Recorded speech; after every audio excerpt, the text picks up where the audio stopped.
नमस्कार, स्वागत है आपका न्यूज बायोस्कोप में। रिपोर्टर्स डायरी के साथ मैं हूं आसिया।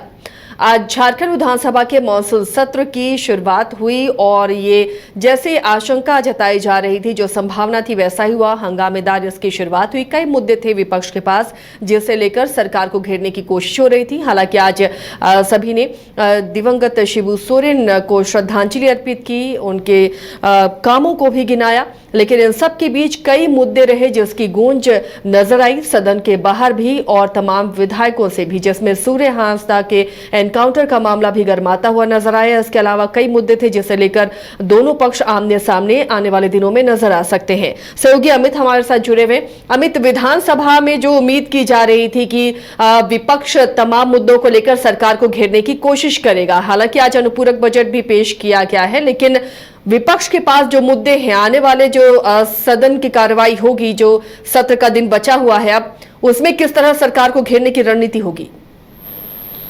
जी बिल्कुल, बता दें कि आज मानसून सत्र का जो पूरक बजट सत्र था और इसमें कह सकते हैं कि अनुपूरक बजट जो है वो पेश किया गया। उसके बाद सदन के बाहर भी अगर देखा जाए तो जिस प्रकार से सूर्य हांसदा एनकाउंटर मामला जो है वो काफ़ी गर्मा रहा था। और इसके अलावा अगर देखा जाए तो शिबू सोरेन, दिशोम गुरु शिबू सोरेन जो है, उनको भारत रत्न की बात जो है लगातार चर्चा बनी रही। हालांकि आज सदन जो है वो काफ़ी कम समय तक चला, जिसकी वजह से तमाम जो विधायक थे वो सदन के बाहर ही जो इन मुद्दों को लेकर के चर्चा में थे। हालांकि आज बीजेपी की विधायक दल की बैठक जो है वो भी चली है और उसके बाद अगर बात करें तो कांग्रेस की विधायक दल की बैठक जो है वो भी चल रही है। तो ऐसे में कहीं ना कहीं तमाम जो रणनीति है वो बनाई जा रही है कि आगामी जो दिन आने वाला है, विधानसभा का जो ये मानसून सत्र का दिन आने वाला है, उसमें क्या कुछ चर्चा है। हालांकि कयास लगाया जा रहा है कि इस बार का जो सत्र के दौरान जो है सूर्य हांसदा एनकाउंटर मामला जो है वो कहीं ना कहीं ज़्यादा देखने को मिल सकता है। इस मामले को लेकर के सदन में चर्चाएं भी हो सकती। वहीं अगर हमने जयराम महतो से बात की तो जयराम महतो ने साफ तौर से कहा है कि इस सत्र के दौरान तमाम जो अभ्यर्थी हैं जो टकटकी लगा के इंतजार में हैं, चाहे वो जेटेट के हो, जेपीएससी को, जेएसएससी, तमाम जो ऐसे मुद्दे हैं उस पर भी हम जो है आवाज़ उठाएंगे। साथ ही अगर देखा जाए तो सदन के बाहर जो है एसआईआर का मामला जो है वो भी काफ़ी चर्चा बनी रही, क्योंकि जिस प्रकार से बिहार में एसआईआर की जो बात, एसआईआर का वोटर पुनरीक्षण जो कार्य किया गया, अब झारखंड में भी होने की जो बात है वो चल रही है। तो ऐसे में विपक्ष जो है इसके समर्थन में कहीं ना कहीं अपनी बातें रख रहे हैं। वहीं अगर सत्ता पक्ष की बात करें तो सत्ता पक्ष का कहना है कि यह एक ढकोसला है। अब इसके अलावा अगर देखा जाए तो नगरी रिम्स 2 का जो मामला है वो भी काफ़ी गर्माता हुआ नजर आ रहा था सदन के बाहर।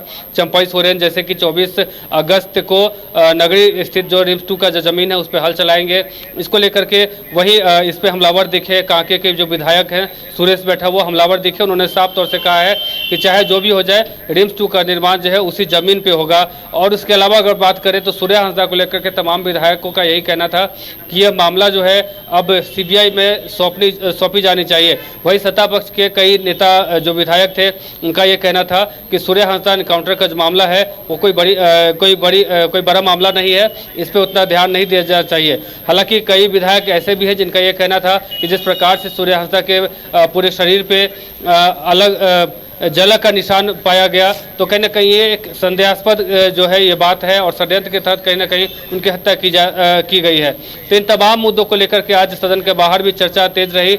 वही सदन के अंदर की बात करें तो 4396 करोड़ का जो अनुपूरक बजट पेश किया गया उस पर अब आगामी जो दिन आने वाला है, यानी कि 26 अगस्त की बात करें, 25 उस दिन चर्चाएं होगी, उसके बाद कहीं ना कहीं पास होगा। जी, यानी विपक्ष कई मुद्दों को लेकर आने वाले दिनों में जब सदन की कार्रवाई होगी, सोमवार से कार्रवाई होगी, तो सत्ता पक्ष को घेरने की पूरी कोशिश करेगा, सरकार को घेरने की पूरी कोशिश करेगा।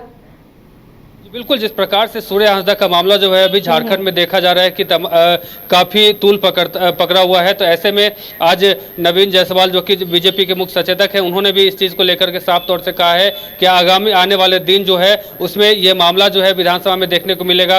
वहीं अगर डुमरी की विधायक जेल कैंप के जो नेता हैं जयराम महतो, उन्होंने ये भी कहा है कि इस बजट सत्र के दौरान हम लोग की कोशिश रहेगी कि जितना अधिक से अधिक ज़्यादा जो मुद्दे हैं उस पर हम लोग चर्चा रखें। और साथ ही चंपाई सोरेन ने भी इस बात को लेकर के, या फिर बाबूलाल अमरांडी की बात करें तो उन्होंने भी इस तमाम मुद्दों को लेकर के कहा है कि अभी हम लोग आगे डिस्कस करेंगे कि आखिर कौन सा मुद्दा जो है अहम होगा। बहुत सारे ऐसे मुद्दे हैं जिसे हम लोग सदन में उठाएंगे। जी, शिबू सोरेन को भी श्रद्धांजलि दी गई। खुद विधानसभा अध्यक्ष रविंद्रनाथ महतो ने भी उनकी तमाम उपलब्धियों का जिक्र किया है। भारत रत्न देने की मांग जेएमएम कर रहा है। क्या विधायकों से जब बात हुई अमित तो ये सवाल उठाया आपने? विपक्ष के विधायकों का इस पर क्या कहना था?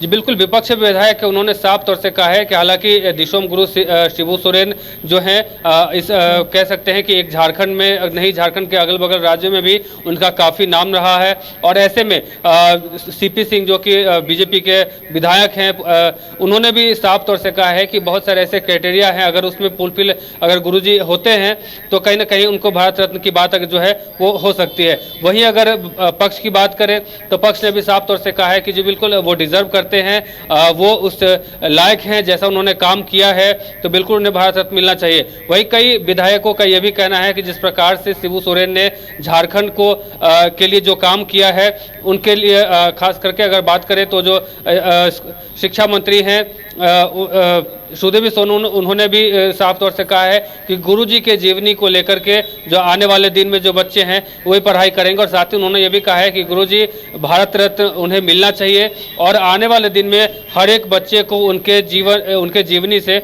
सीख लेनी चाहिए। जी चलिए, तो विधानसभा में आज कई मुद्दों पर चर्चा हुई। बाहर भी विधायकों ने मीडिया कर्मियों से कई मुद्दों पर के सवालों का जवाब दिया और खासकर सूर्या हांसदा के एनकाउंटर का मामला भी गर्माता हुआ नजर आ रहा और इसे लेकर सदन में सवाल उठाए जाएंगे। तो वहीं जयराम महतो के पास भी जो डुमरी विधायक है, कई मुद्दे हैं जिसमें अभ्यर्थियों के मुद्दों को भी सदन में उठाने की उन्होंने बात कही है। गोल जहां 27 वर्षों के सफर में 17,000 से भी अधिक छात्रों ने डॉक्टर एवं इंजीनियर बनकर भरे सफलता की ऊंची उड़ान, जहां साधारण छात्र भी असाधारण सफलता प्राप्त कर बना रहे इतिहास। दूरदर्शी शिक्षाविद श्री विपिन सिंह के मार्गदर्शन में मेडिकल एवं इंजीनियरिंग के लाखों छात्रों के लिए आशा की किरण के रूप में गोल्ड रिजल्ट फैक्ट्री। शहर की भीड़ से बोर हो गए हो? तो चलिए आज नए वाइब में आपको लेके चलते हैं, जिसका नाम है वैदिक विलेज। एम्स पटना से 10 मिनट की दूरी पर नौबतपुर में स्थित ये सोसाइटी सिर्फ आपके लिए है। यहाँ पे मेन रोड 30 फीट की है, रिंग रोड 24 फीट की है और ब्रांच रोड 20 फीट की है। यहाँ मिलेगा आपको स्विमिंग पूल, जॉगिंग ट्रैक, मंदिर और 24/7 सिक्योरिटी कैमरा जैसी बेसिक एमिनिटीज। शांति और सुकून से भरा प्लॉट चाहिए तो सोचना बंद करो, अभी कॉल करो नीचे दिए हुए नंबर पे।